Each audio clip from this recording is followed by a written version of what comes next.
Welcome back, TCS viewers. Chris Nichols here from the camera store in the middle of winter again, praying for no wind.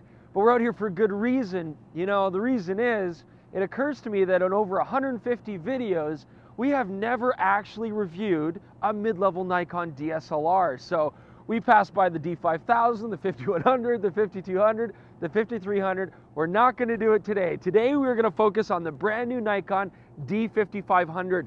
An exciting new SLR from Nikon in a very tricky market. So I'm going to put it through its paces. I want to see what this camera can do today. Now, I call it a tricky market because the 5500's got some stiff competition from Canon coming up soon, and more importantly, it's the age of the mirrorless camera. That's where a lot of the consumers enthusiasts are going right now. So what does this bring to the table that can really make it compete with that to keep people in the SLR market? On top of that, the 5500 is just carrying over a lot of features from the older Nikon cameras. We have some cool new features. We're going to take a look at those. Hopefully that can win people over. I also have the brand new 55-200 collapsible lens, and these are all good ways to keep the camera as small as possible. So really what I want to see is it enough to convince the consumer enthusiast to stay in this market today?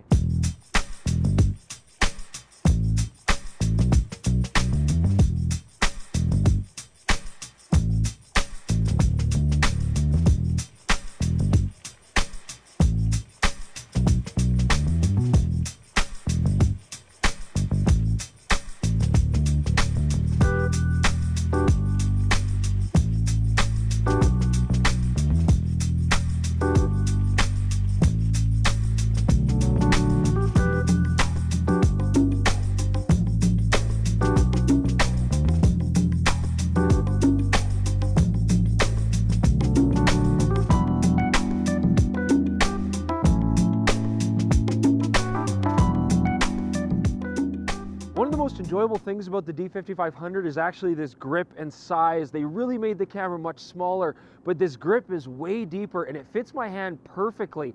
Now, I'm gonna say this, it's nice and deep, it's very secure, but if you had bigger fingers, it might get in the way and be too tight. Overall handling on the D5500 is pretty sweet. I really do like the metal back dial. It's easy to change even with gloves on today. The function button on the left is customizable. They've moved a new drive button to the side, so your self timer and drive functions are there. That's a nice touch as well. Still, I would have liked another function button down here. You know, this camera does need some more customizability. It'd be nice to have more than just one button to change. However, we do have a big difference, and that's the touch screen and the interface menu. We're going to talk about that next. Nikon's always used this sort of eye interface menu, but what I really like now, other than the quick button, I can also touch right on the back screen, and it's a much nicer interface. I never really liked that vertical setup that they used to have. It was small and hard to see. Now with this beautiful big screen, we have a very nice clear view, and again with the touch screen, I can just touch anything that I want, change it really, really quickly, and I still get the cute photos that they had on there from the original interface screens as well. All in all, it's a very smart, very easy way to adapt this camera and get all the controls you need without having to go into the menu. Now, by far the biggest change is this brand new touchscreen. This is the first Nikon DSLR to incorporate touchscreen, and it's about time, and it really does aid the interface in this camera. Nice 3.2-inch screen, fully rotating, which is fantastic as well. They did a good job there, and it's nice and slim, but the touchscreen does open up a lot of potential. Now, the touchscreen gives us a lot of the usual benefits. I can touch here on aperture and shutter speed. I can tap to change those very, very nicely. I can also, of course, go into my interface menu and change all my controls that way, as we've already talked about. One of the other cool things, though, is when I bring this camera up to my eye, the left side of the screen actually turns off. So that way my nose doesn't start messing around with stuff while I'm looking through the viewfinder. And then I can customize what I can do with the right side of the screen. So my eye up to the camera, I can then move my autofocusing point around, or I can change my ISO or my white balance. You can only do one thing, you gotta set in the menu, but it's a really smart, really cool way to make use of the screen when you don't think that you'd be able to use it. So these birds are not really being very cooperative, but we got a few shots here, and this camera actually does a really good job. First off, we are borrowing the 39-point autofocusing system. This is D7000 vintage, but it's still a good system. You get the 3D tracking, and the camera is actually very good at being able to follow around the central area. The other nice thing here is we're getting 5 frames per second. It's not a huge improvement over the D3300, but the buffer is certainly, when I'm shooting these birds here, I'm getting a good 4 to 5 seconds at 5 frames per second. You know, 20 shots before it slows down. Actually very impressive for a mid-level camera like this. Now this new 55-200 uses the same collapsible design as the earlier 18-55. I like it. I'm getting my 300 mil equivalent. You know, it's very compact, very, very lightweight. And the 18-55, I was actually very impressed by the sharpness. So hopefully this is also going to wow us over. Now, manually focusing in video, it's not the best manual focus ring at all. I mean, no doubt. Here, I'm trying to get these ducks. It's a bit sloppy, it's too loose, but you know, this isn't a cinema lens. Still, it's a nice push, and again, if we want SLRs to be successful, we need to get them as compact as possible nowadays. All right, now another handy thing we have here is our punch-in magnify on the touch screen here. As I said, these lenses that we have, these collapsibles, I like the image quality, but the focusing rings aren't great, so anything I can do to help that out is very, very welcome. Hit my plus and minus button right here on the back.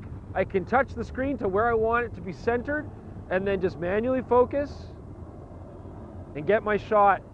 It's actually really convenient. It's a well thought out plan.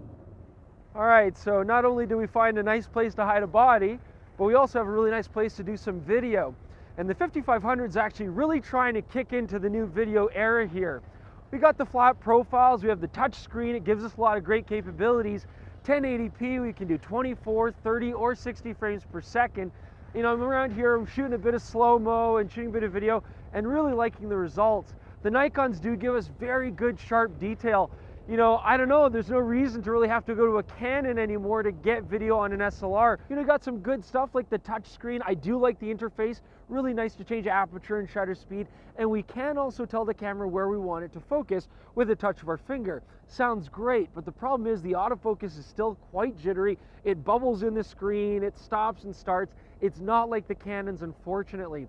The other thing that I really don't like about the video capability here, we got plenty of space, we got our mic jack, but we don't have a headphone jack. And I mean, what's the point of putting in flat profiles, giving us great control, giving us mics with good audio if we don't have headphones to make sure the package is complete?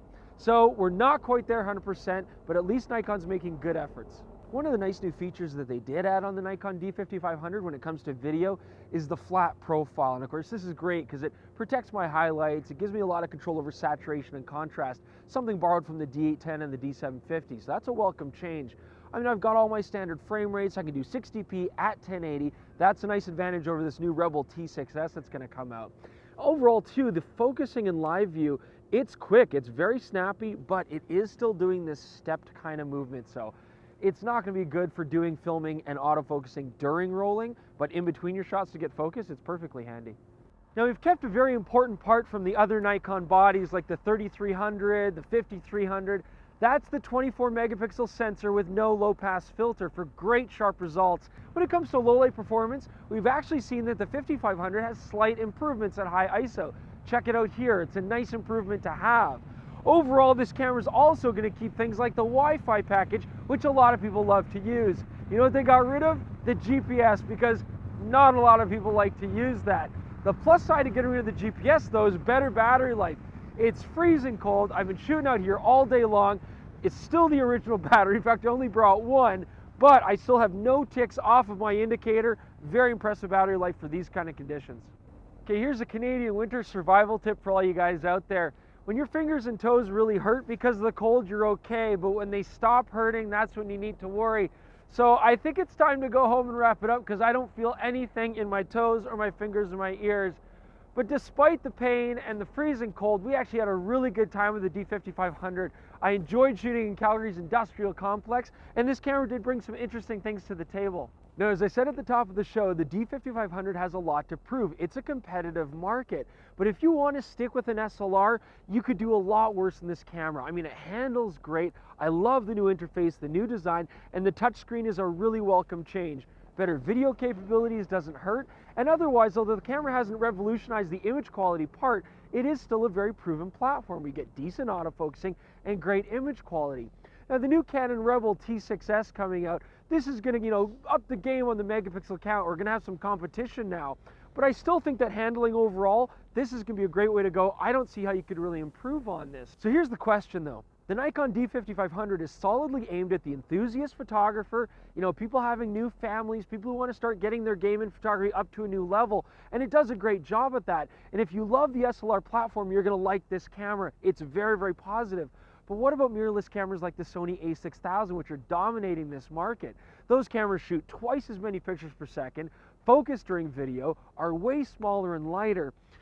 I guess, folks, you know, what I do like about Nikon's decision here, they're trying to up the game with movie quality, touchscreen, and modern features, and they are trying to make the camera package as small as possible, especially with these new compatible compact lenses. So really, I'm going to leave it up to you guys. If you want better battery life, if you want a solid platform, and you don't mind the larger size, the D5500 is an excellent way to go. But I still think mirrorless gives us a lot of benefits, and for most people in this market, it's going to make it very tough on this camera. Thanks so much for joining us today. We'll see you guys very soon.